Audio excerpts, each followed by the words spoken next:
The AWARE Project's aim is to balance the public conversation about psychedelics, spread accurate information, and give a new face to psychedelia. We feel that this change will occur through connection and relationship, one individual at a time. We are calling on everyone whose lives have been improved through the mindful use of psychedelics to educate themselves and become ambassadors for the psychedelic experience. Show those around you that people who use psychedelics mindfully cross all social, racial, economic, and political boundaries. So, I'm so thrilled to have my very, very dear friend, Sky, here to share some of her beautiful gifts with us to start off our evening, to help us ground after a lot of driving and a lot of madness, just to get connected again. So I'm going to let her share right now and then I'll come back up.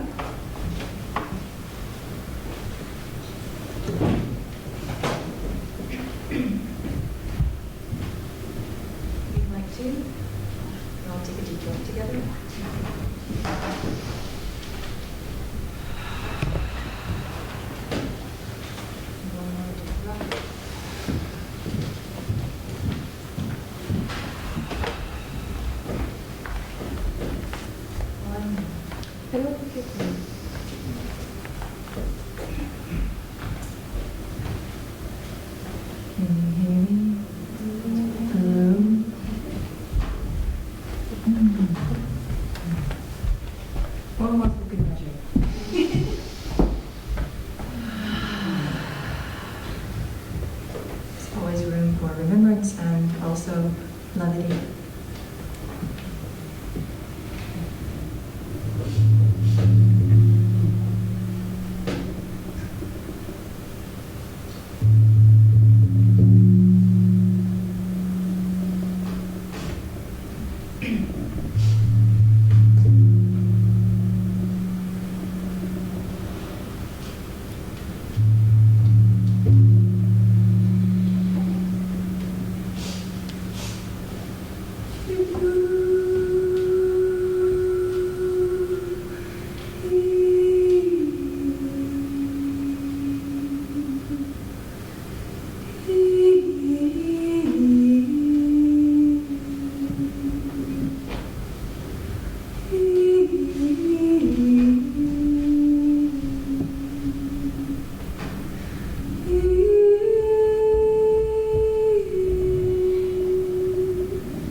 Know how to pray, but oh, I know I like like to pray this way. I don't always know how to pray, but I know I like to pray this way. I don't always know how to pray, but oh, I know I like to feel this free, free as a bird, high in the sky. So high, it's like I'm free, free as a bird when I'm doing my work. So high, it's like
Thank you, dear sister. One more round of applause.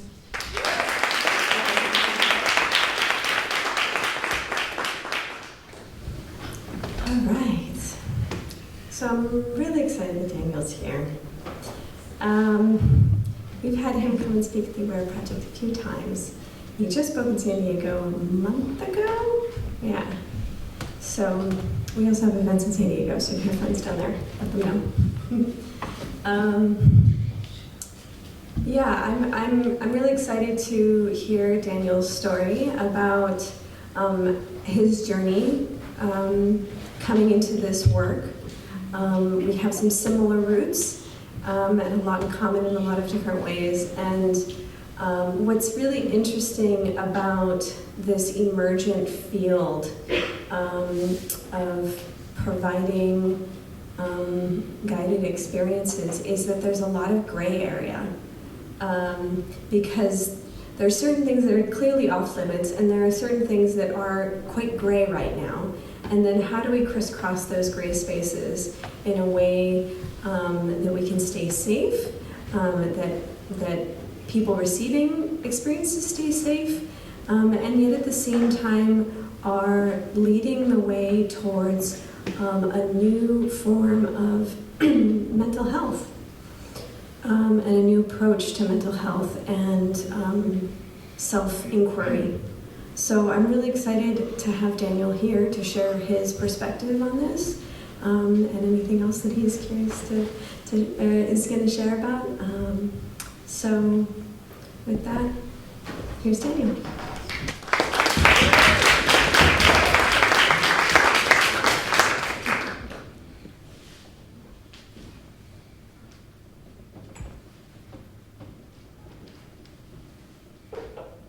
Set up here. Can you all hear me okay? Is this working well? All right. I'd just like to thank the Aware Project and Ashley for inviting me here. It means a lot to me. It's been part of a spiritual journey to go on this trip. And being in LA was the impetus. I'm going to talk about a book I wrote last year. Last time I was in LA was when I decided to write the book. So I feel like I'm coming full circle. You know? Also, just really want to acknowledge Sky for her help and bringing me here as well, and just blown away by her talent. So thank you, Sky. And then I just want to give a shout out to my friend Matt back there for hosting me these last few days in a magic Jurassic Park wonderland. I don't know where I was, but it was not in LA. So yeah, different kind of place. So, I want to begin by just kind of sharing what I have in my pockets. I feel like this is kind of relevant here. I have a pen, signed books. Never thought signing books would potentially put anyone's health at risk. I have CBD to calm me down. I have some hand sanitizer, which seems relevant. I have a vaporizer, so why not? And I have keys to a rental car I got at the airport just in case I had to leave the city in a hurry. Seriously, like it seems like these things are becoming relevant here now. So I just found out that this is the last talk you all are going to be given for a little while. This is the last talk I'm going to be given for a little while because my next one at Harvard is canceled. So like no pressure here at all, right? Who else is feeling this? We started really feeling it this afternoon. I think I want to just name that San Diego, my first tour trip, was about 3 weeks ago. A lot's changed since then. We started to see the threads of this at that time. But I want to just acknowledge that the title of my presentation I made at least a month or 6 weeks ago. It was outside of this field. This is kind of the story of my life. So I just want to name Adventure of Psychedelic Identity in the Pre-Apocalyptic Age of 2020. It sounded catchy, it rhymed. I thought it was clever. Now I don't know how clever it is anymore. So I just want to, Sky was singing, I was like, what does apocalyptic mean? And it means to uncover. It comes from the word to uncover. I just really want to acknowledge that. And I've noticed that with crises, is that they do uncover things that block us from really being present with people, right? On my way out here, I was in San Francisco last, I felt like I was just on the edge of riding the wave of the coronavirus. It was coming. And I was at the airport. It was very quiet, and I was going to my gate, and there was a plane boarding to Denver, which is where I'm from. It's like, man, I could just get right on that thing and head home. And I sat with it for a little bit. Really, so as medicine work teaches us to sit with things. Just acknowledge how we feel, accept it, and see what's under it. So I want you all to know today that I intentionally chose to be here. And acknowledge that sometimes when we choose something in our lives that, particularly inspired by medicine work, we don't know what we're getting into at all, right? And that maybe it's okay to even still trust the process, even when things get really unusual, right? So I just want to name that piece. I trust this process, staying grounded and present and centered, and praying that we are all safe through these very unusual times ahead, right? But this is, so why I'm here talking about these things I'm talking about today is what's going on today, Another thing that happened, I found out about the thank you plant medicine and the coming out parties and stuff after I made my presentation. I had no idea this was going on either, and so I just want to acknowledge that there's a lot of people coming out right now as psychedelic medicine people, psychedelic medicine practitioners, and that we're part of a movement. And there's something that's happening right now that is allowing us to thrive in this space, right? As a movement, grow, like a decriminalization movement. Coming out is a process, just like coming out if you're in the LGBTQ community. It's not a one-time event, and mine's been happening since about 28, when I went back to school to study psychedelics and become a psychedelic therapist and guide for others. And I also want to name that even though a lot of people are coming out, that it's also okay not to come out.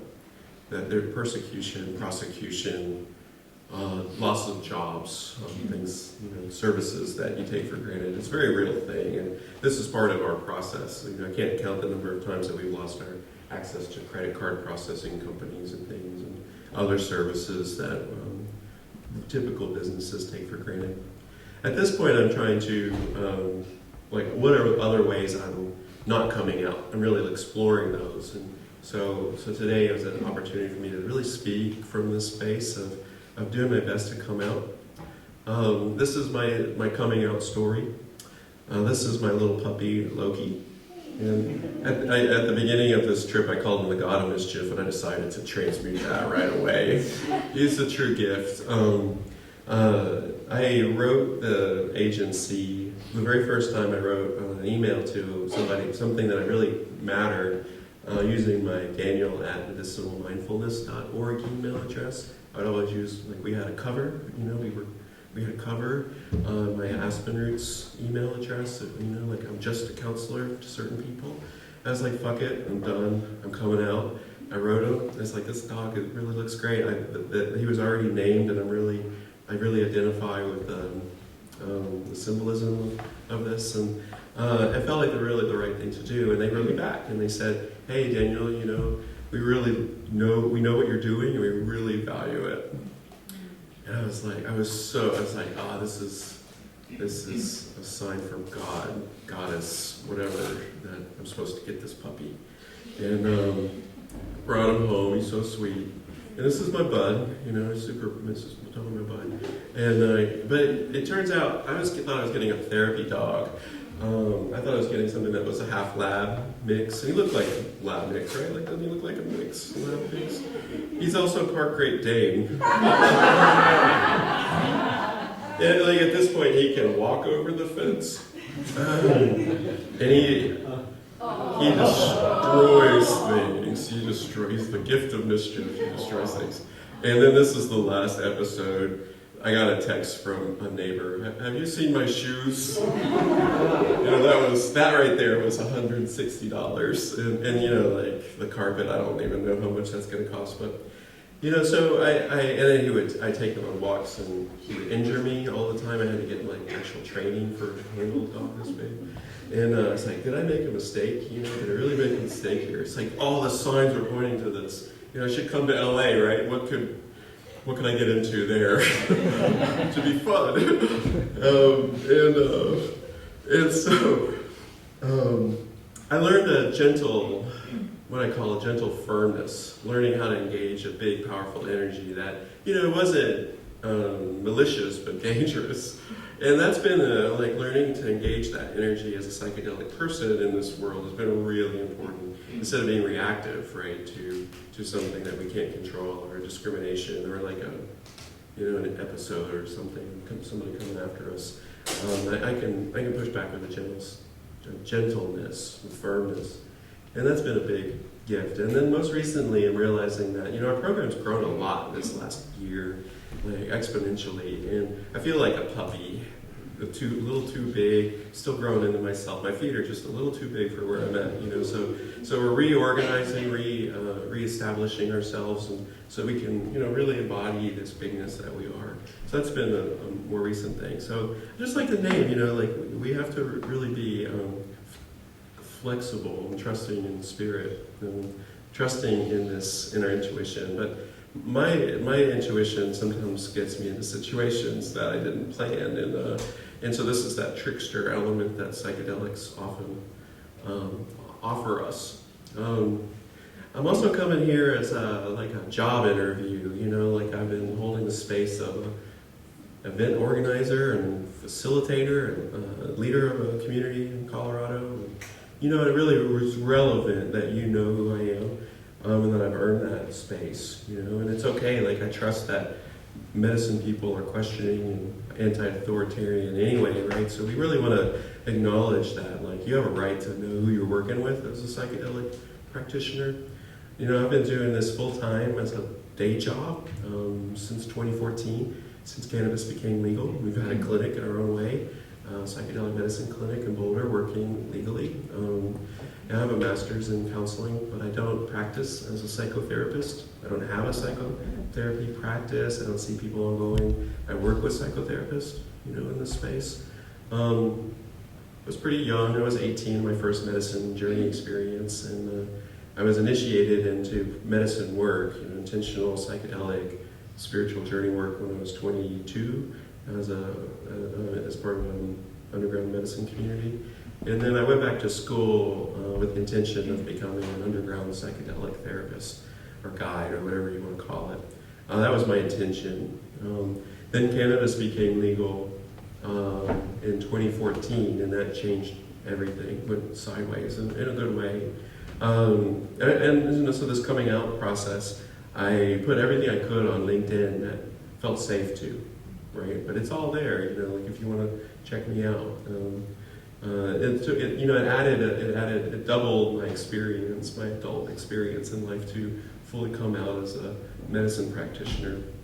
Before that, my resume looked weird, there are big holes in it, right? And so it was like what I'm doing, it requires some foundation, it requires some experience, and so I'm really wanting to name that, and I'm willing to step into the space so that you can at least consider the possibility of what I'm saying is relevant, I want to also just name that, identify as an explorer, a psychedelic explorer, healer explorer.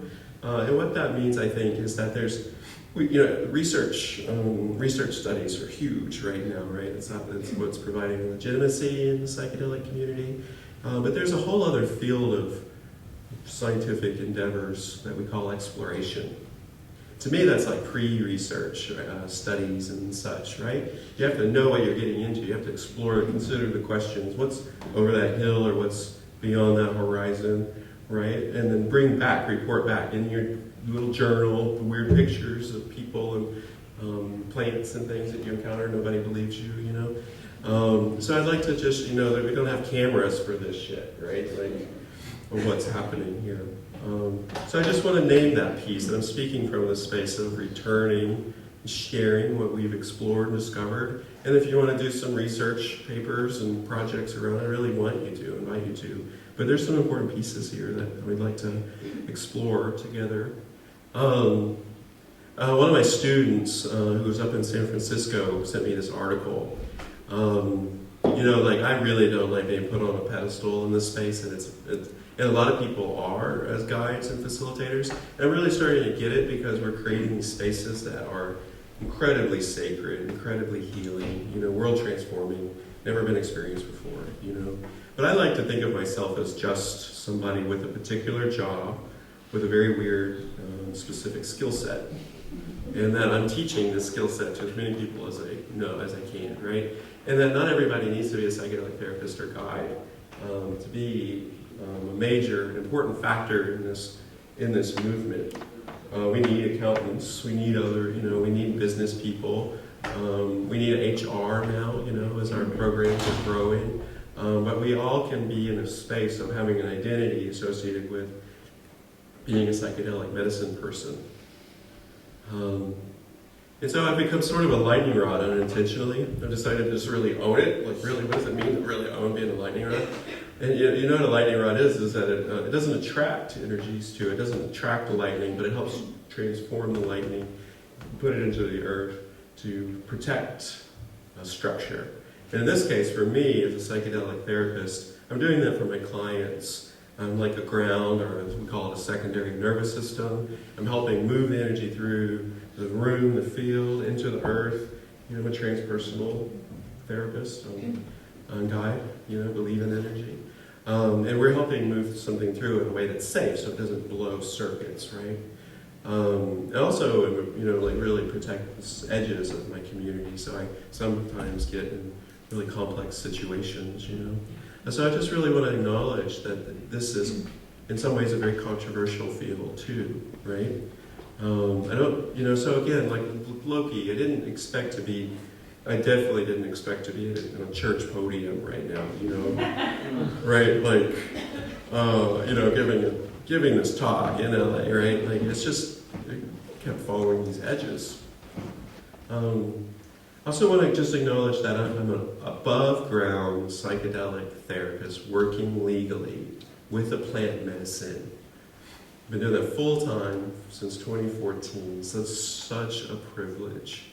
It comes with its own kind of problems, but I don't really generally have to worry about the cops knocking on my door or somebody rat me out, things like that. I'm in a community where it's even safe to tell my kids' teachers about what I do, because they've already friggin' looked me up. I thought I would have had to have another cover where I'm like, I work in the cannabis industry or something. So there's an incredible amount of privilege in this space, right? And I just want to name, though, that I'm representing a community. This is 600,000 over people.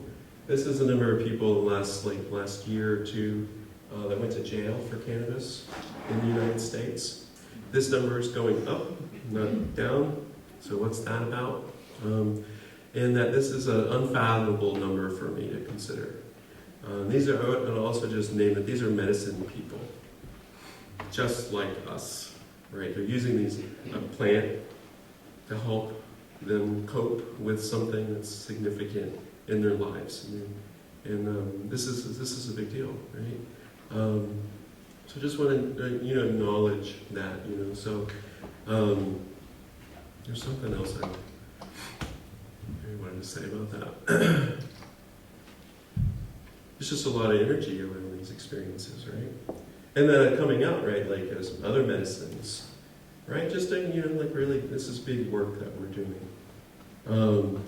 Also want to name that as a parent, and as a psychedelic medicine parent, I have a hard time differentiating my love for my children with empathizing with another parent's love for their children, right? I have very little separation between that experience. And this is the number of children that were picked up at the border, put in cages and other places, and sent back to areas that were violent or unsafe. Imagine being a parent of these kids, right? And so let's just really acknowledge where we're at right now, okay? And this is what, acknowledging, psychedelics require us to acknowledge the present moment experience so that we can respond to it accordingly. And that's why I'm doing a lot of what I'm doing, why I'm not in research, why I'm not doing the slow, gradual progression. It's we need to work on helping people heal and wake up right now, right? Again, this is another image that came before the coronavirus outbreak. I was thinking more in terms of climate change, but climate change experts were predicting these things. They called them novel viruses would start to emerge that could become pandemics. I've read, we've read these reports, right? And the reason I wrote my book was really starting to get it. We need to get this information out here as soon as possible, yesterday. Not everybody has the privilege of working with a guide. Can we teach them how to do it safely themselves because of what's happening, right? So I just really want to acknowledge where we're at. And again, it's okay, right? We're safe here, right here, right? Take a breath with that, right? We have tools that can support us in this container we're living in, like hemp, global warming antidote, 4 times more effective than trees and growing, getting CO2 out of the air, and you make money while you do it, right? There are solutions like this all over the place. So again, psychedelics give us these opportunities to question, well, why aren't we following through with these solutions? Why are we looking at these things, right? There's other obvious solutions. Some are really big, some are simple.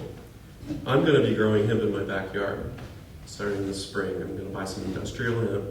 I'm just going to seed a whole section of my yard, because I can, and it's super weird to do that, but it's symbolic as well, right? Let's get this out there.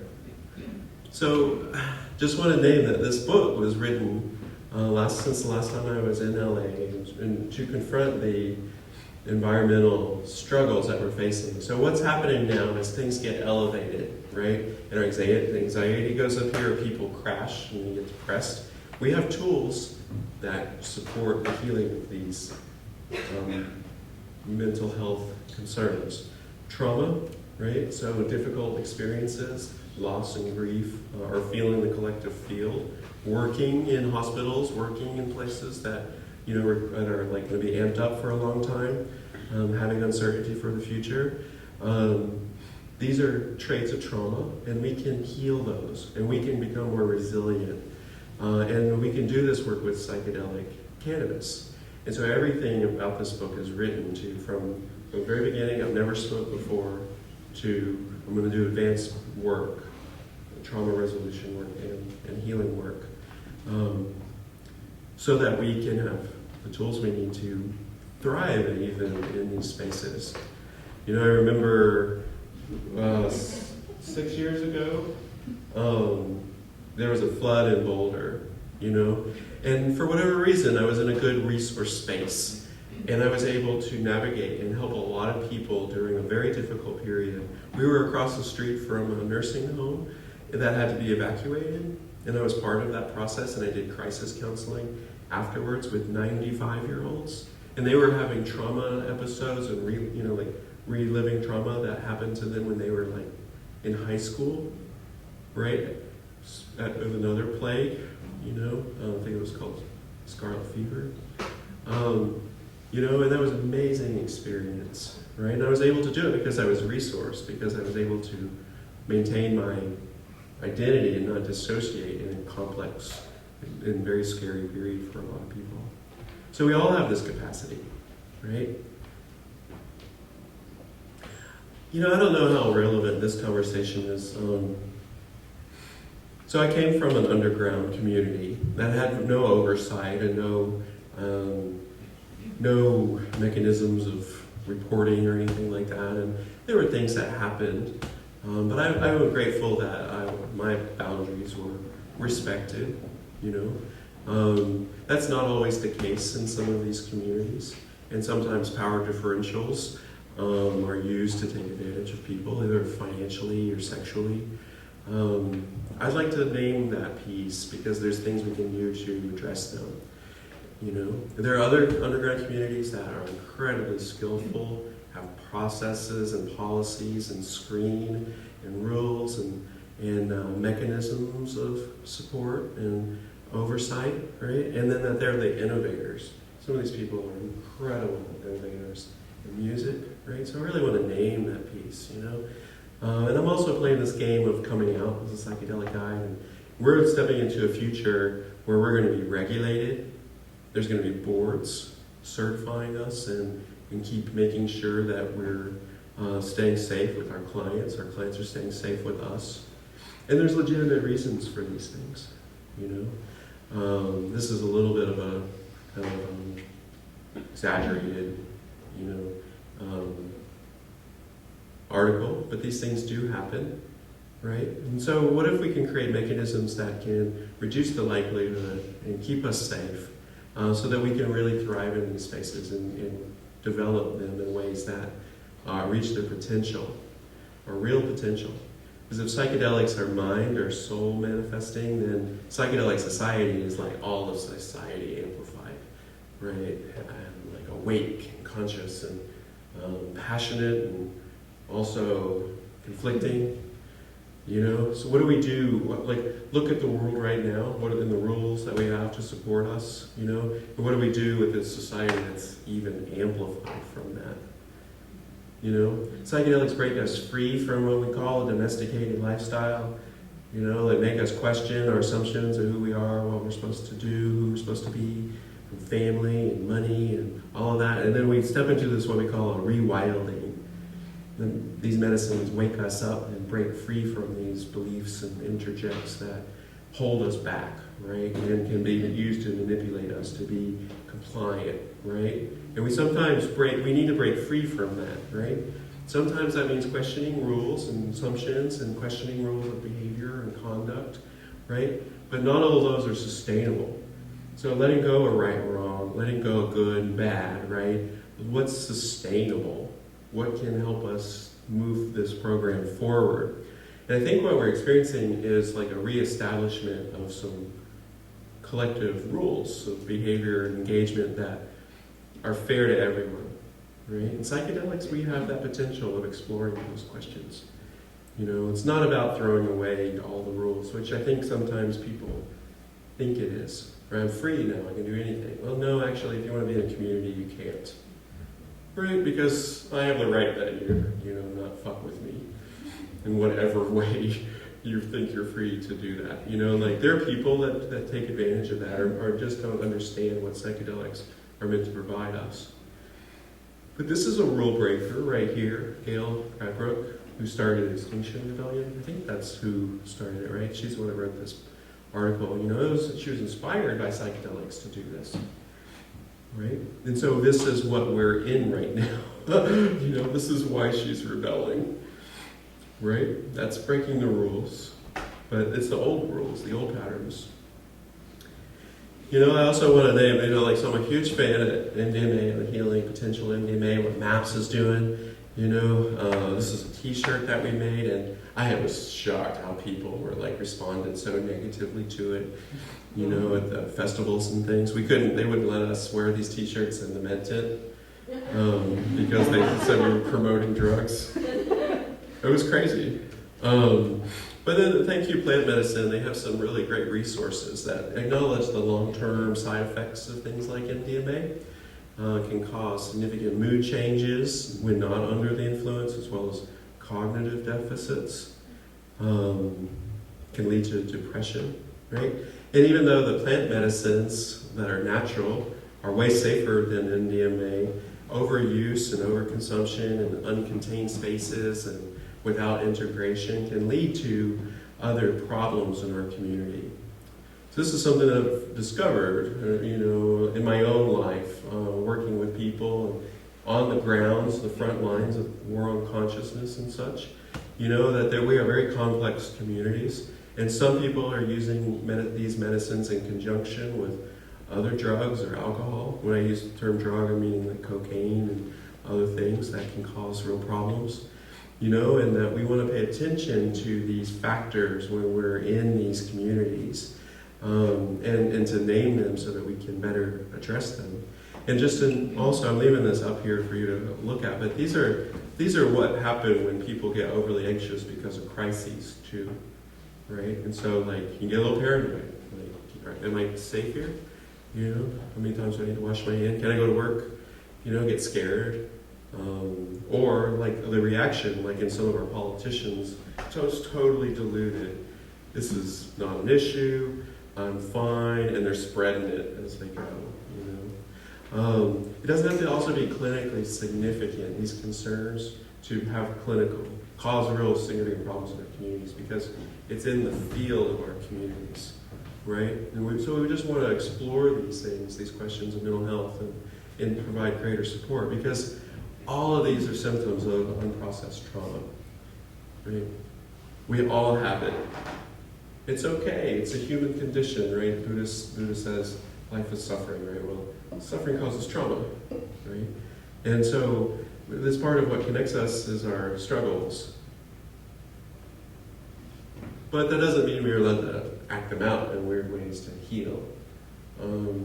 So in our community, we have what's called a safe community policy. We have disclosure statements, informed consent agreements, codes of ethics.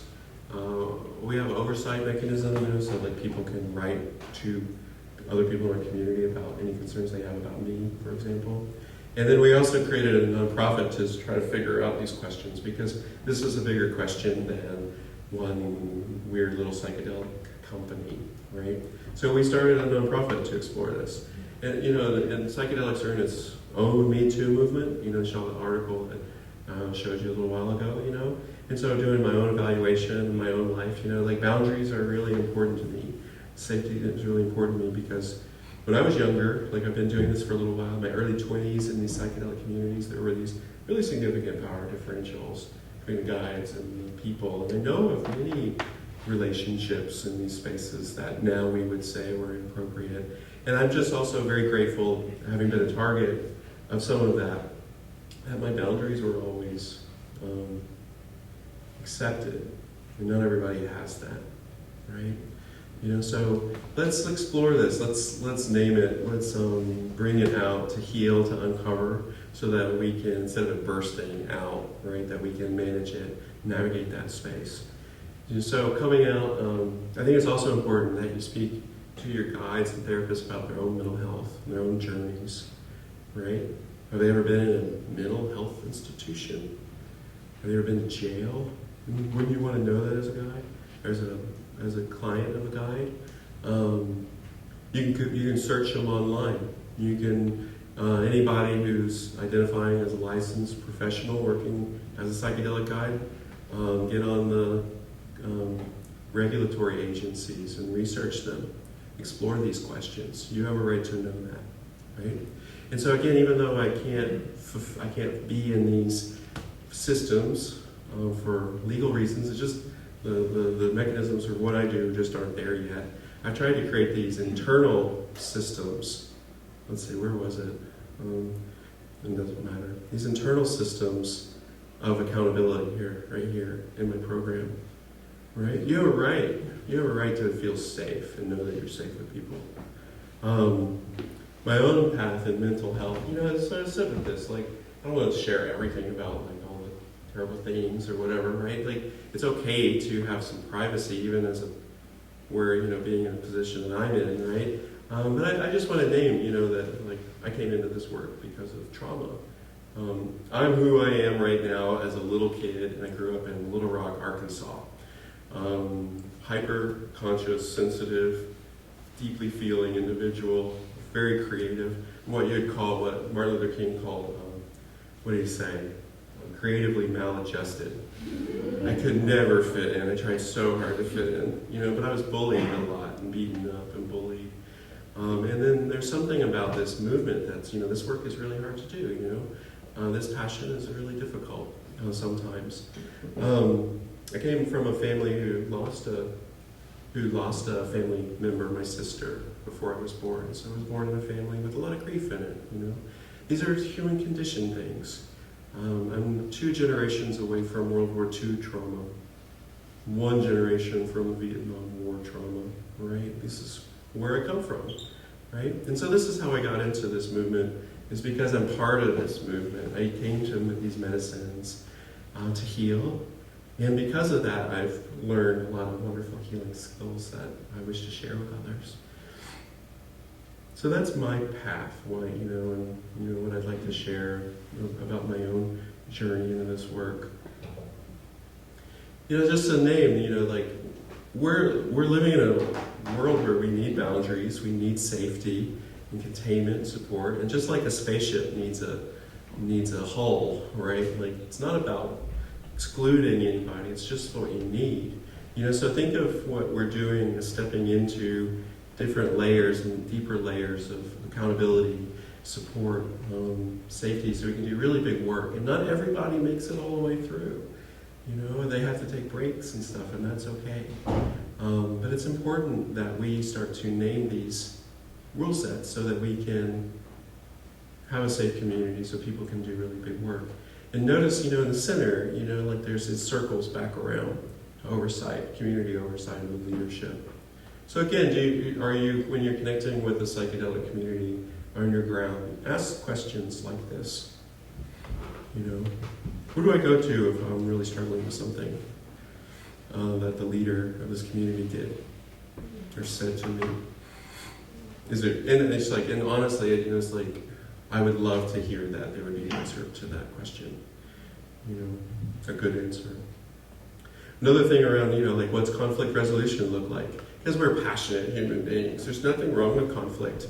But we need to know how to resolve it well so that the communities don't split off over and over again. We're seeing that.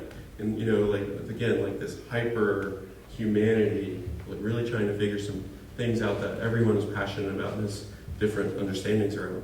Like, what is a psychedelic therapist and who can be one? These are pretty foundational questions that we haven't yet figured out. So just to name that, we are moving towards wholeness. This is from Stan Groff's work. And that can also be a messy process, right? It implies that we're imperfect.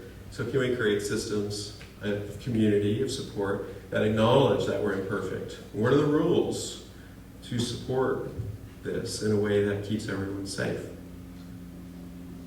So this is just more information about our nonprofit, but this was the primary motivation of exploring that question, right? Because the church, I have a great deal of respect for churches, particularly ones like these, but that's not who we are, and that there might need to be new guidelines that support our identities as human beings in 2020. interested in these medicines. And I'm also interested, how do we help heal the world? Right? It's not just about our personal growth, but we can only grow so much if the environment's not there to protect us and keep us safe and feed us, help let us breathe. So I'm this healer explorer, it's just, and I think many of us are. Some of us are called to be healers professionally, but not all of us are. And that all of us who are interested in psychedelics have that explorer identity. But even if you're stepping into your own solo work or with friends, you still need to learn how to take care of each other when you're out in the wilderness. And that's where that healership comes in, right? We're like medics and field agents and to help each other continue to say, what's on the other side of that hill? How far can we go beyond that horizon and come back and share? Right? There's just this innate impulse that many of us have, and we can't help it. It's a compulsion. So some of us show up as medical people, some of us show up as psychotherapists, some of us show up as ministers and guides, spiritual leaders, and some of us are artists and musicians, masters of aesthetic, right? And these questions of there's no such thing as a license for this yet. This is how new it is. It's not a gray area, it is just completely wide open, right? And there's amazing disagreements happening in these communities. But from my perspective, I just want to name, I'm coming from a political stance. Something that Matt said earlier around this work is that there's counselors, right? And then a while ago there became this thing called addictions counseling, and it came from people in the addictions who had addictions helping other people with addictions because the counselors weren't helping them. They created a whole new credentialing program. They got their own classes. You can get degrees now in this. You can get licensed in this now. But at the time, it was something new. And I'd like to propose that maybe psychedelic therapy is something new that way. It doesn't quite fit, right? And we actually have gotten a lot of legal advice around this. I spent too much money on legal advice around these things. And this last year, actually, Ash asked me about this. We thought we could use the term therapy because it's not under the mental health codes of Colorado. It didn't fall under psychotherapy. But then the next year I got more legal advice. It cost a lot of money. And therapy, with regards to medicine, falls under medical licensing. So you have to be a medical doctor to recommend a substance, any substance, particularly cannabis, because that's what I was primarily working with. So psychedelic therapy, because it relates to medicine, doesn't fall under psychotherapy licenses. It goes against the field in a lot of ways. So these are just real interesting questions. And so medicinal mindfulness works from a group approach where we have all these people like this on our teams. And I'm coming to terms with the fact that maybe I'm falling more under a spiritual practitioner, with a background in mental health, perhaps. I'm not sure what I am exactly. Because I think we're witnessing this emergence of a new class, professional identities.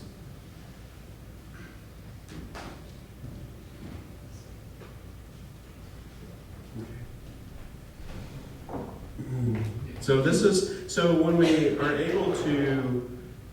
able to feel safe, and we have some rules of conduct, we're able to do really big things because the community is more resilient, right? If I were sleeping with half my clients or my students or whatever, it's not a very resilient community. It's going to split up over and over again, right? So we can keep, or at least have the chance of keeping going, right? That's what we're hoping for, is that we're just a little more resilient. And we also come from an orientation that honors these characteristics of the psychedelic experience equally. So it's not just medical's not on top, or clinical's not on top. Actually, it's a horizontal experience, right? But we're holding all identities as important. Medical safety, playfulness, creativity, spirituality, and psychological development and support, and then from this research or theory, we created a program that mirrors it. Our psychedelic center school, which is a harm reduction program and a safety training and facilitator training program. We have a therapy clinic where we're actually doing the work. We have a nonprofit, which is exploring these codes of conduct around, but it's like morality and spirituality and even religion, exploring these questions. And then we have this crazy thing called Dream Mind Technology Expeditions, which is just my expression of being a psychedelic explorer. I'm just curious about that. So in some ways we're a ship, or an engine, or a crucible, and a battering ram. Right? Breaking the gate, right? Like, we're breaking through that. And just for those of you who don't know me, I really represent a team of about 35 people who are working on all these different projects with me. Some full-time, or maybe about half a dozen, but others who are taking on aspects of these programs in really big ways. And we've done all of this with, building it from the ground up, just keep adding as much as we can and bootstrapping it pretty much. And so what happened unintentionally was, I think I became the first psychedelic plant medicine therapy center in the United States. And I didn't know that. And I used to have a question I have been asking my audience if they know of any others. But we started with cannabis in 2014, mostly doing group work at that time. But it really was therapeutic. We developed a whole program around it. Now we have a 6-office clinic, and we just got permission from our landlord to use cannabis clinically in the clinic. So it's the first in the country in Boulder to do that. All above board. Social use laws in Colorado are behind you guys. So those are just coming in. So as those pop up, we'll get social use licenses so we can even be able to sell the special blends of the medicine to our clients for the sessions after they get recommended the medicine by their medical doctor. And so this is a real thing. We actually have a door. This is our waiting room. It's real. I know. I'm just still like, what happened here? This is my office. So the futon turns into a bed. So I can get off the floor. As I get older, I'm learning it's good to get off the floor. And then I gotta get some speaker systems that are better than the ones I've got. Music is a huge part of this experience. That's that South, the aesthetics, and music. This is my wife's office for a ketamine session. She's an art therapist, so those are my girls testing out the new art wall. It's another therapist room, and this is our doctor's space. This is the one of the room I'm moving out of. You can see it's more intentional, more spiritually oriented, but again, with a lot of therapeutic effects. You can put it that way. This is prep for a group session. This is all cannabis work. It's a 3-person cannabis session. I think this is 2 brothers and a sister. And these are people who are having really profound psychedelic trips using psychedelic cannabis. And we can scale it. This is at our yoga studio. This was with live music, cannabis breathwork experience with live music. People are experiencing 5-MeO DMT level experiences with these tools in DMT level experiences that last for several hours. Some more. Would you say that again? People are experiencing in DMT level and 5-MeO DMT level experiences using psychedelic cannabis in these group sessions, and they last for several hours. You can believe me or not. At this point, I'm so done trying to prove it. You want, it's is there research on those shows? Come try it. Did anybody say, if they took a tab of acid, is this psychedelic? Is there research on this? It's pretty obvious, right? This is a group, this is a circle with the breath work. This is ganja, gloga, and gongs. So bath, music, yoga, black light, and then the sound healing. This one's not a sound healing, but we have those with gongs too. This is just more pictures. And then it scales up again. This is Center School. We had 60 people in this circle. Every single one of them tripping out. And it's safe. We can scale psychedelic cannabis in that way. This was a breath work the next day. Scalable. And these are some of my student spaces all over the country, Canada and Alaska. This not far from here. And that we can create these systems, these groups of 8 with sitters facilitating these ongoing sessions to heal trauma and step into your human potential. And that they can scale, so 25, 50, and 100-person groups. This is what we're working on. We're at the 60, we have the spaces now and we can do groups of 60. We can do maybe, probably in a couple of years, we'll be able to do groups of 80. That's how we're growing into it right now. And that these can be, because they're cannabis related, they can be all over the United States legally, right? And so I'm teaching people how to do this and trying to get them to grow, like trying to start with one person, your friends, just keep growing into it until you're working with 8 people. Then you bring communities, then you bring communities together. And this is happening. We have community centers, people renting yoga studios. I just did all this, San Diego, San Francisco. We were going to have one here, and then we just canceled it. So I'm very deeply saddened by that, but acknowledging that's probably the right thing to do, so we can all stay safe. So and then the only way I'm able to do this is because people are doing it already in these places. So I love cannabis, I really do.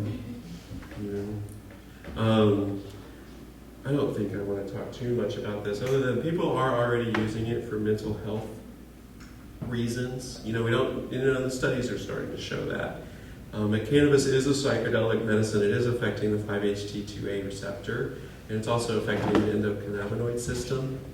And they're just now starting to get that. But this isn't your mother's pot, right? This is Mississippi-grown weed. Looks like pine needles.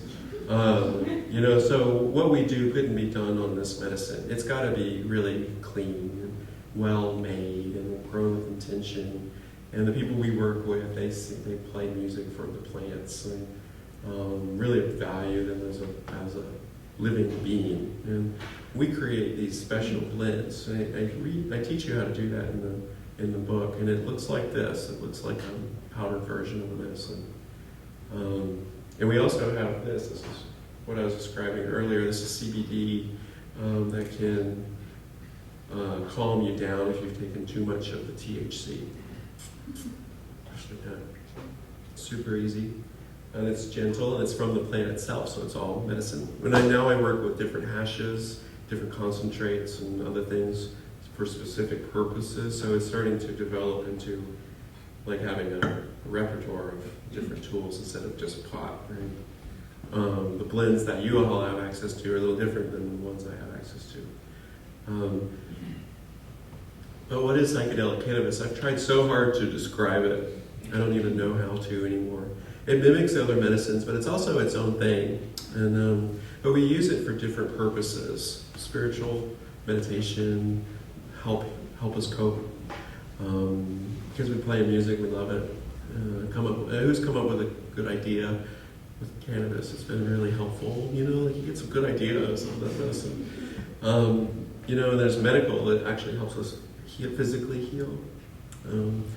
What if you experienced all of that at the same time? And, it was hyper visual, and you were encountering something that felt bigger than you. It's a psychedelic medicine. It's no other way to describe it. But for those of you who like numbers, this was a case study we did at San Francisco Circle with psilocybin, ketamine, and MDMA, comparing those in a survey, a post-journey survey that's really common in research. And so we provided the same survey for the people, and then we got about 30 responses back, and that this is what cannabis looked like in comparison. You see anxiety and impaired cognition is still low, but it's off the charts with imagery, synesthesia, and disembodiment, insight, bliss, above MDMA. It's like really, like I did the math a whole bunch of times just to make sure it was accurate. I'm assuming it would go down with a larger study, right? This isn't a perfect study at all. But it's pointing to that there's something really going on here. PhD psychologist conducted this with me. So it's not just me, making something here. If you want to learn more about how trauma can be treated, with cannabis, I'd like to invite you to watch this video. It's the first on my Psychedelic Shine YouTube channel. I did this in Boston last year. I'm starting to really believe that MDMA, cannabis, is potentially as effective in certain kinds of trauma compared to MDMA. I'm not 100% on like really severe acute, but we're just now stepping into having the institutional level support to work with people like that. And so maybe it is, I don't know, but it's really incredibly useful. And again, it can be scaled, and it can be like done in small groups as opposed to 2 therapists with 1 client in MDMA. So it's more accessible, it's affordable, and those are issues that are important to progressive people, right? It's got to be accessible. It can't just be for rich white people. And so we have a training program. I just want to name, and we bring in skill sets around psychedelic guiding and journeying. And many of us, I just want to have this in here as a cautionary tale. You know, many of us have this deeply inspired by this work, and we have this vision, and we say, oh, sure, I could do that. And then another vision, oh, I could do that too, and I could do that too, and I could do that too. At a certain point, we just overload our nervous systems. It's a symptom of being gifted, you know, and we're full of really powerful, amazing, gifted human beings. Our communities are, you know. So just want to be real mindful that we have to translate it into a linear reality, right, and step into that. And so we have these training programs that teach skill sets. And what does even legitimate mean? You know, is my training program more legitimate or less legitimate than others? Traditional, clinical, PhD level, whatever. I don't know. You know, I think we have something that's really fun and safe and supportive to people and effective, you know. But I like to think that, like, as a guide and a person who's done this work for a while, you know, you really should ask what kind of training the person you want to work with has, right? And a lot of people are stepping into this work with no training because they had a vision, you know, and that's great. But bring it in, get some training, you know. So we're trying to fulfill a need. We don't work with just therapists. We work with amazing people in all kinds of professional identities, you know, and it really works for us. We've been doing this since 2012, and we have these 2 tracks, which I think the next slide is even better. We have a therapy track, and we have a psychedelic activism track. So we're teaching people how to be psychedelic activists and use psychedelics to be environmental activists, right? We also teach people how to work with psychedelic first aid. Like, what happens if your friend gets hurt and injured in an experience, or doesn't come down and is having some sort of mental health crisis? What do you do? We have 3 levels of the psychedelic therapy program. We just use cannabis. But what we're really doing is learn these skill sets from different practices. So what we're teaching you how to do is sit for other medicines in these experiences. But we use cannabis as the catalyst. And so level 1, we're actually teaching people indirectly how to hold space for DMT level type experiences, where the person's mostly laying there gently and you're holding space. Level 2, we're teaching people similar to how they would work with psilocybin and MDMA. You know, what happens if you're in conversation? What can you do in that space to support people and deepen their process and keep them safe? Level 3, we have breathwork to the experiences. So we're teaching people how to hold space for really evocative, sometimes physically challenging experiences. Persons screaming, persons throwing up, persons shaking, convulsing, all of the above, and having an ego dissolution experience, you know, maybe hitting themselves or kicking and things like that, right? So this is where we're stepping into this year. This is level 3 stuff. So we started this program, and I think what we're doing is we're creating a new modality. And I didn't realize this at the time. I started with something called Cannabis-Assisted Psychedelic Therapy. But what's emerging is something that we're calling mindfulness-based psychedelic therapy, which is like therapist-centered. Your presence, your support, your expression, who you are, how you breathe, really makes a difference in these journey experiences for your clients. So we teach people how to hold space for these things. We just did a first ketamine practicum tonight. I'm going to hear how it went after this is over. So we're teaching our students. We don't teach ketamine because there's some great people who do that who are more experienced than ours, than we are with that medicine. But we're giving our students opportunities to experience ketamine so they can eventually sit for that in our clinic. Everybody's interested in psilocybin mushroom facilitation right now, and training programs are popping up all over the place. But with the DMTx program, we're starting to teach people how to work with specifically DMT, and that's an international program, so we can keep it legal. But all of these medicines, plus MDMA, other medicines, are coming online, and there's going to be training programs around all of this. This is our future. So I just want to share, this is my last piece, that explorer identity, that healer explorer. I started playing around with this idea. It's like, okay, I got this really weird cannabis practice covered. I can heal trauma, large scale. I think I'm doing good. I think I'm bringing something into the world that I can really be behind for the rest of my life, But what is mine to do? What interests me? What if I didn't have to heal the world? What would I be doing, right? Like, if I wasn't part of this, it's just like, again, we're not in normal times, right? We really want to acknowledge that we have a responsibility here as healers.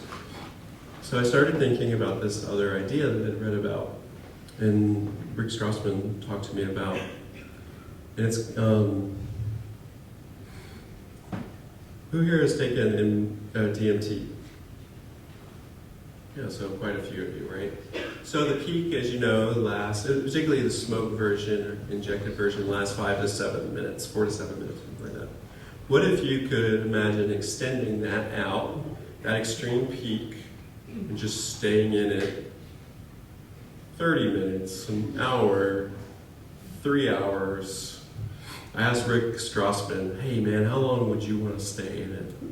I was thinking maybe a couple hours or something. He looked at me and said, no, a couple of days. I was like, who is this guy, man? Andrew Gallimore wants to create pods where people get like hooked up and tubes stuck up their butts and all these things so that they can stay in it indefinitely, have their physical bodies taken care of, get nutrients injected into their bodies. So I started talking about this thing. I was like, what, this is really crazy. This is cool. And I started really thinking about it. I was like, okay. So we started a program around it. I didn't trust the researchers to do it right. Bottom line, I think.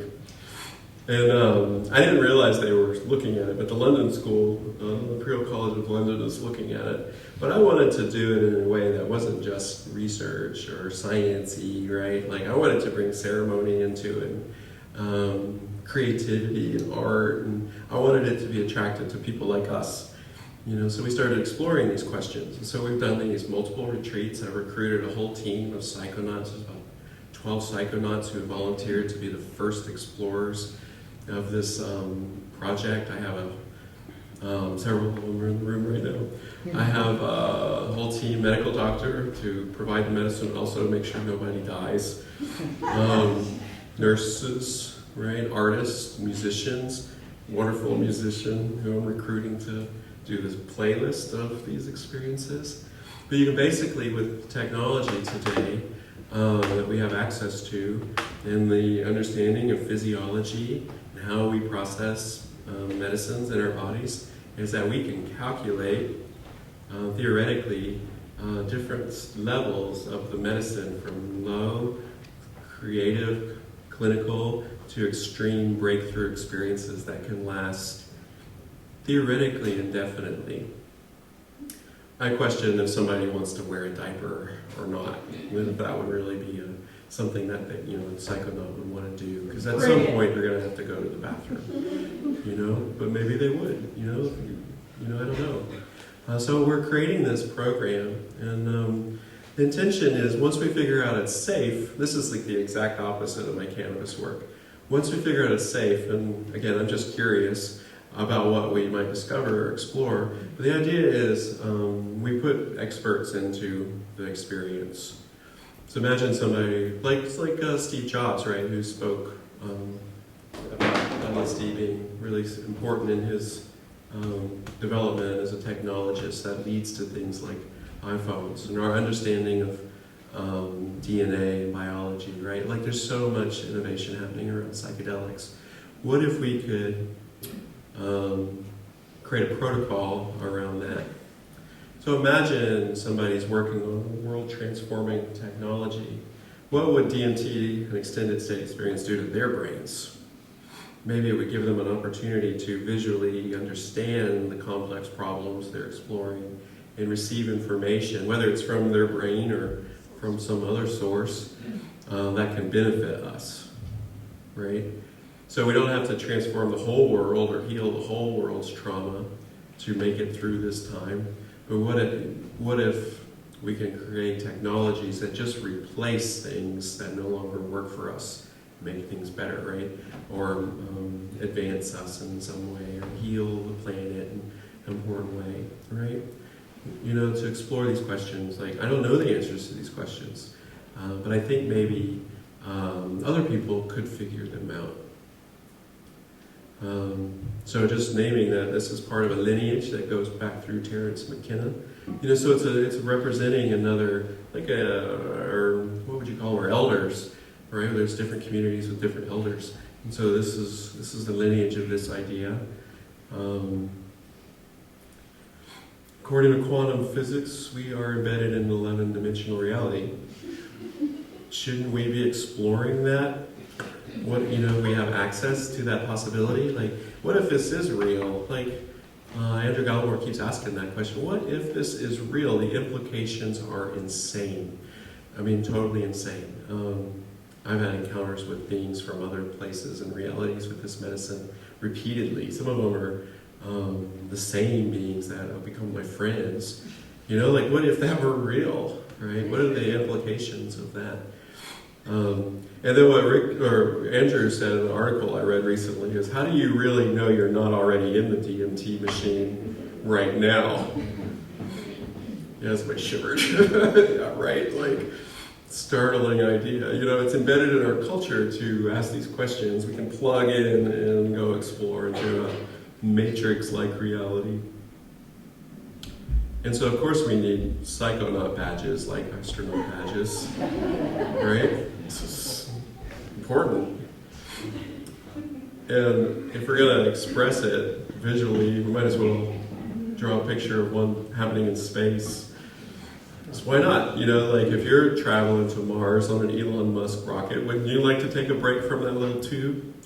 You know, I think, you know, with this medicine, I know it sounds crazy, but with this medicine, say there's an emergency or something like that on a spaceship, you hit a button and you come down.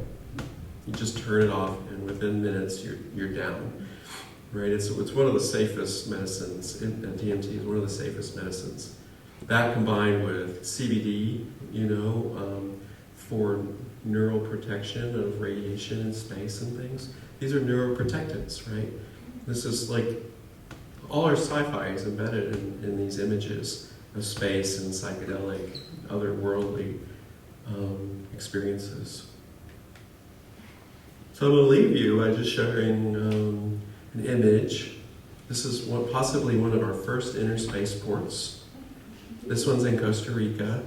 This is Buckminster Fuller Dome. It's 22 feet across, and there's a bathroom hut next to it. And this is what it looks like on the inside. So imagine this bed being removed and then being replaced by like this kind of launching pad.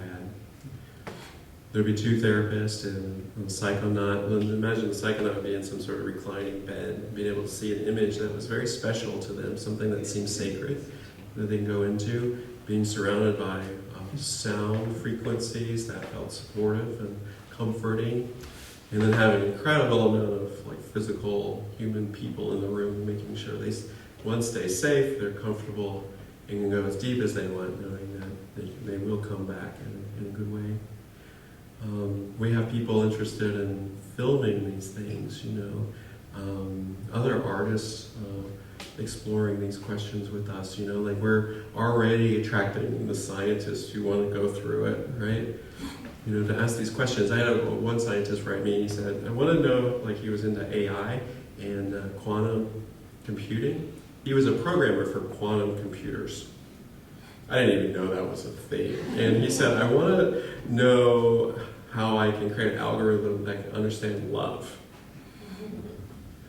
Like, that sounds cool, you know, like I have no idea what that, I even tried to have him explain it and he couldn't do it in normal human words, you know, but what if somebody could create these ideas, you know, explore these questions in this space?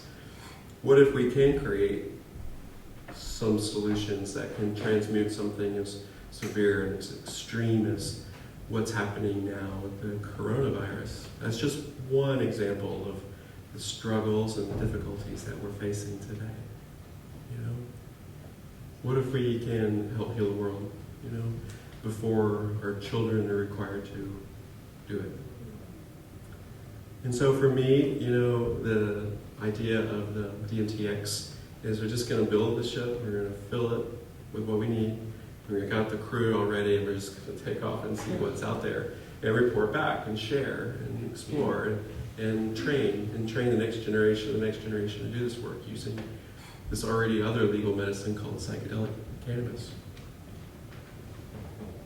And so there's just a special invitation here tonight that you can do this work safely and in communities that are really trying to bring awareness around safety and what real support looks like. And none of us are perfect by any means, but we're at least really having these conversations. And if you want to be part of something like that, that there's ways to engage us in that. Normally I would be inviting you to a circle. So let's just put that as a rain check. I'll come back. How about let's create that intention, the future possibility of all of us meeting on the other side of this. I don't know, we can fit all of these people, all of you all in one circle. Let's have a reunion. All right, I'll create that with you. And then come to Boulder when you can and do work with us. If you're interested in sitter school, write us now, because we're looking at probably, you know, like with the inquiries and such, we're looking at 2021, you know, cohorts for you all if you're interested. So start that process now. And then you can also even be a psychonaut. We're taking on a second cohort. Now my initial cohort's solid enough to become mentors for future possibilities, future cohorts. This is another image just showing the power of psychedelics that I had commissioned. That we're, again, in interesting times, and it's all perfect. All of it is perfect. And that wherever you go, I invite you to surrender to what is. And at the very least, you'll be able to respond as effectively as you need to stay safe. And other possibilities, though, are that you can thrive in these spaces and create these systems that support you and navigate these spaces with your friends and communities that are popping up all over the world right now. And so as you can see, as we step into 2020,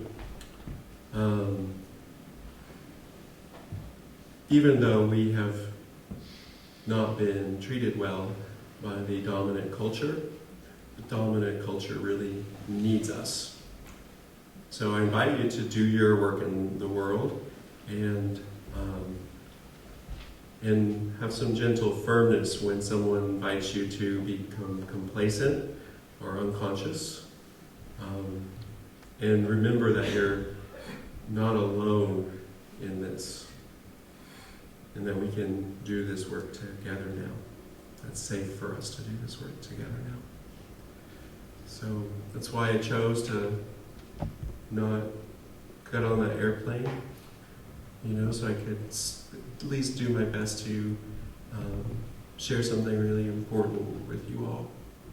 So I hope you receive something from this, and really invite you to stay in touch. Yeah.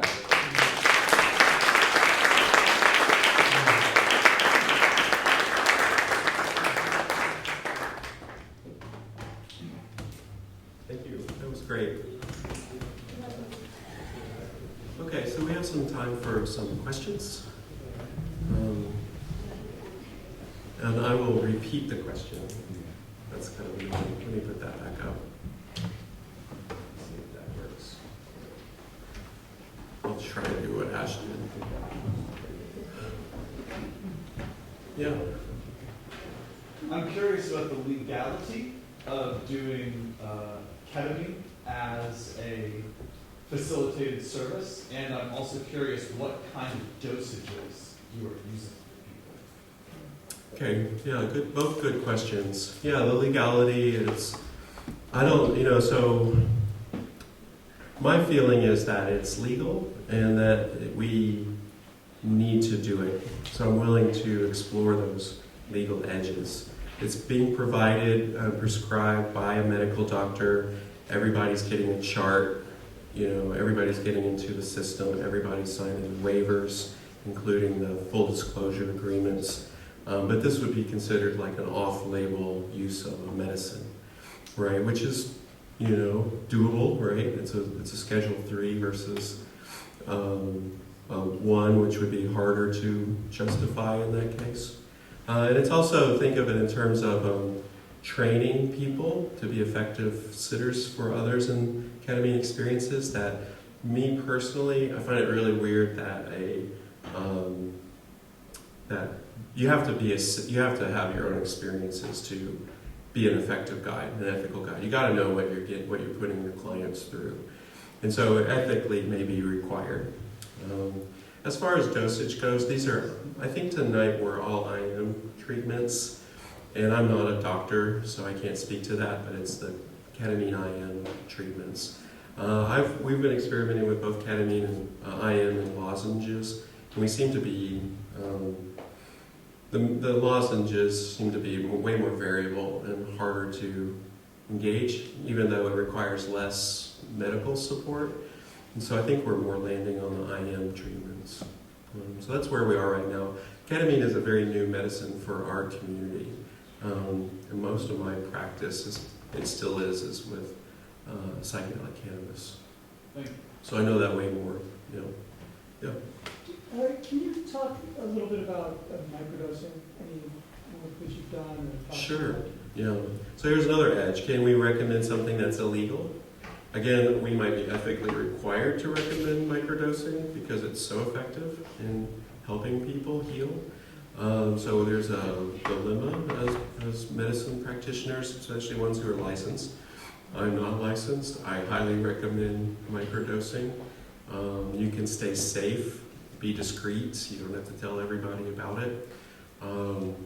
What I've noticed, so I worked with a couple of people. This happened, they came into my practice pretty quick, about the same time, several years ago. And then they were both struggling with severe traumatic brain injuries, one from an illness and one from a physical injury. And I suggested microdosing. And they were really struggling emotionally, disorganized, unable to complete sentences, get rage attacks and things like that. And I suggested microdosing, psilocybin. And I'm not going to go into the how-tos right now because that research is out there online and there's a lot of good ways to do it. And I didn't hear from them for a long time. And they both wrote me back the same week of all things. And they both said, hey, I'm so thankful you recommended microdosing. I've been doing it ever since. And my mood is stabilized. I am in a relationship now. I'm happy. And I can think clearly. Even the way they were writing was clear and coherent, right? As opposed to run-on sentences and meandering thoughts and stuff. And after that, I was like, okay, I got it. So microdosing seems to require, you can't just do it for a month and see how you're doing. Maybe it'll help your mood, immediately, generally pretty immediately. But if you're really wanting to regrow your brain and heal, you're going to want to do it at least 6 months. Just put it in your supplements for a long time and stay with it. If you feel it, it's not a microdose. And so that's not what I'm talking about here. I'm not talking about using medicines in a way that can be ungrounding. Yeah. What? Yep. Have you looked into any of the research that John Lilly did on ketamine? That seemed to be his drug of choice. Sure. I actually worked with him on ketamine, but I didn't find that much value from ketamine. Mm-hmm. Yeah, I'm still learning the medicine. I don't know a ton about his research, but I'm familiar with the story. And I find psychedelic cannabis, to be a very very engaging medicine.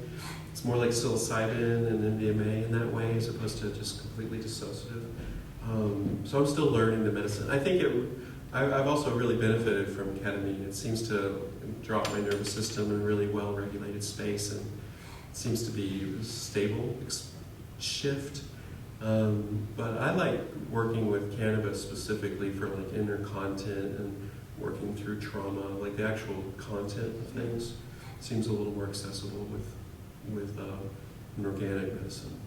But again, I'm still learning, so I don't want to say anything negative about ketamine, because I think it's a really powerful tool and has an important place. Yeah. Hi. First, I want to say thank you for being here. So with cannabis, is your client smoking the cannabis? Are you using flower, or are you using edibles? And if edibles, what is the how many grams? How many milligrams? Yeah, good question. How many milligrams? Yeah, really good question. So what we started with smoking because that's what everybody did, but we're switching to flower vaporizers. This is a PAX 2. The terpenes in raw flower and some of the concentrates now, like lye rosins and things, hold this too.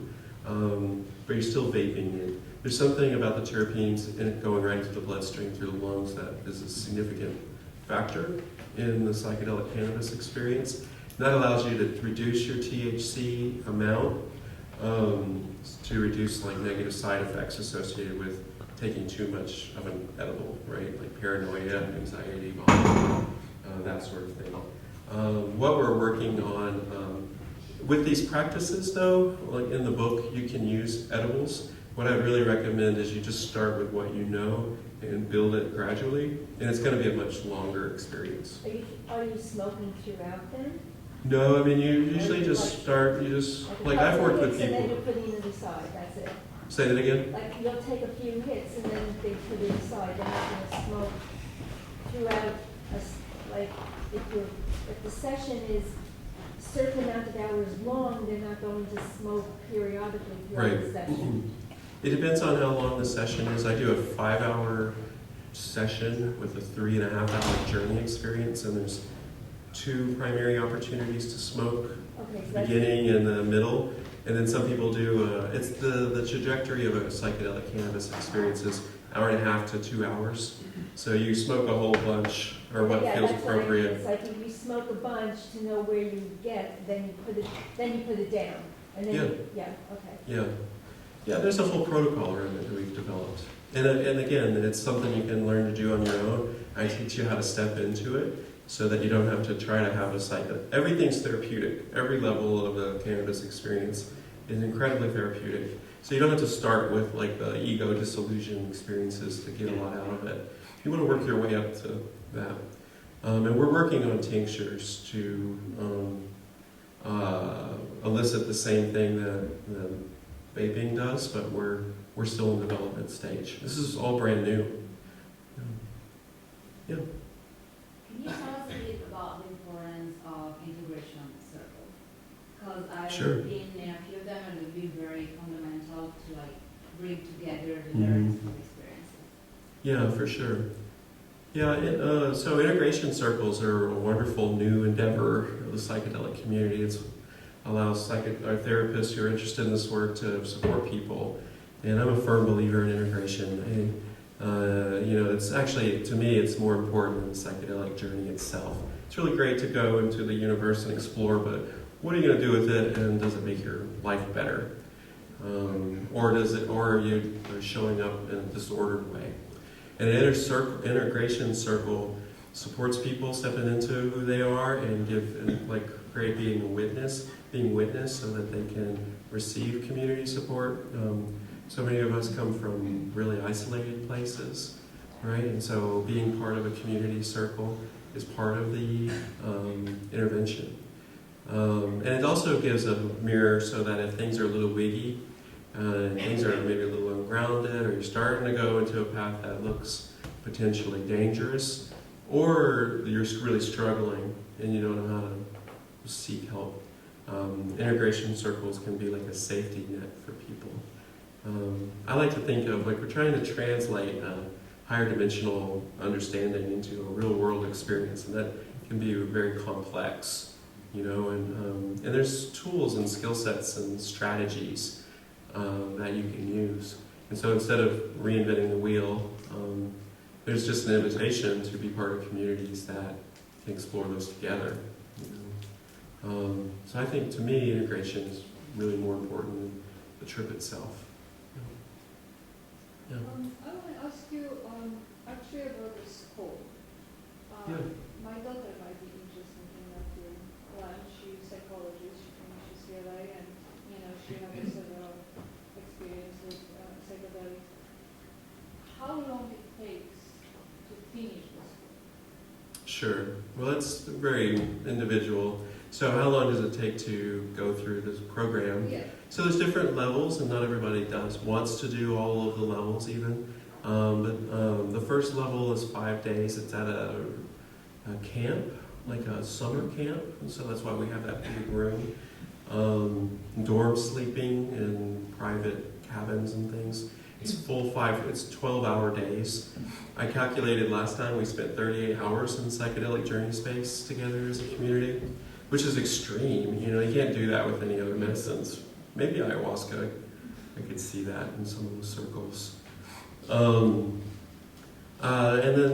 then you go home and you practice. And so there's a credentialing of, you do 10 sessions, you write a survey about them, and then we're adding supervision, group supervision, like these integration groups you're describing, but supervision to support people growing into it. And then you agree to a code of ethics.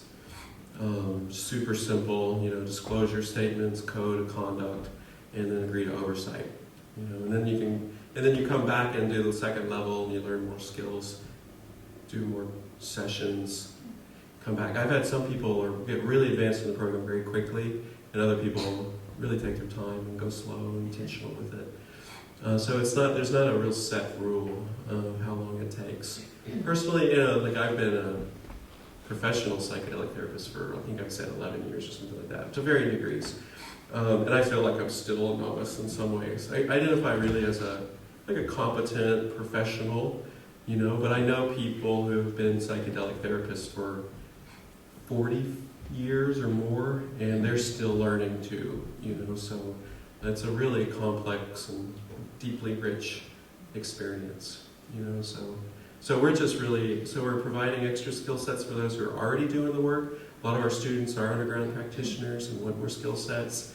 Another third are mental health and medical professionals, and then another third are professionals in other non-healing practices, and a lot of entrepreneurs and computer programmers, and the average age is like 45-ish, so it's like a real solid community of amazing people. So I highly recommend it. And then we invite young people in. Even, you got to be 21 to smoke pot legally, but usually people are right out of college or really wanting to have an intentional relationship with the medicine, and we invite them in so that they can get some good skill sets and not make a lot of the same mistakes and struggles that I made as a young adult, So, yeah, maybe room for one more, and then the back, sir. This is kind of going off of what you just touched on. I wanted to ask what advice you had for young people who kind of find themselves in situations similar to yours. In situations similar to mine? Hold on. Like if you want to be a psychedelic therapist, what do I have? Kind of breaking through into like the psychedelic community, whether it's through psychedelic therapy or activism, anything kind of on that subject though. Like some advice I give young people interested in this work, stepping into it, breaking into it. There's room for everybody. It's like I'm a huge fan of collaboration. That's so much healing and transformation is required. We have generations of growing into this field, and there's room for everybody.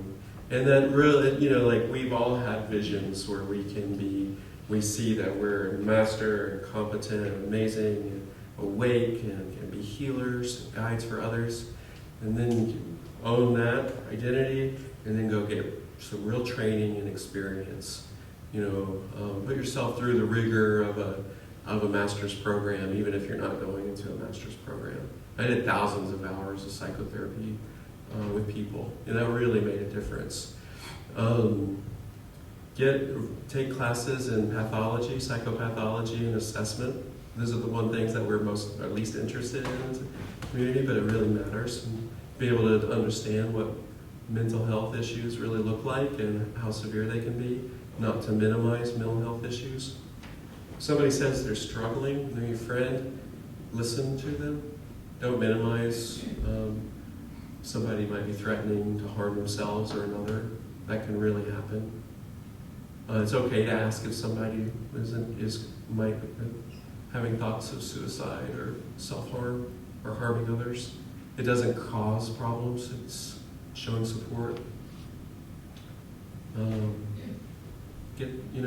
The first aid training that we do, I think, is good stuff for things like that. Novices, what does mania look like? What does psychosis look like? What does a head injury look like?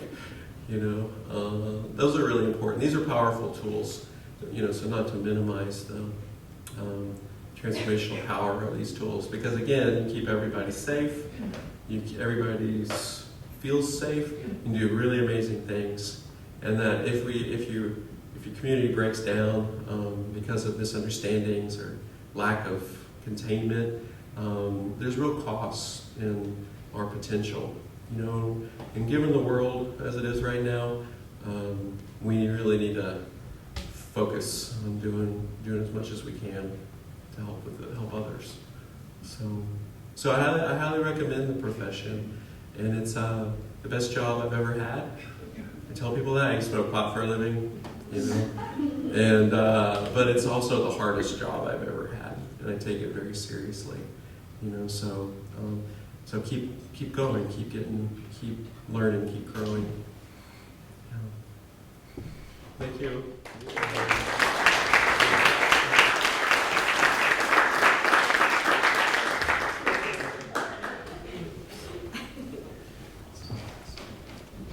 Thank you, Daniel.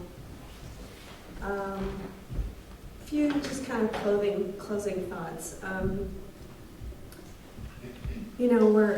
We're all kind of navigating this space together, and I really appreciated Daniel's wisdom around how we keep each other safe and educated. And part of our effort at the AWARE project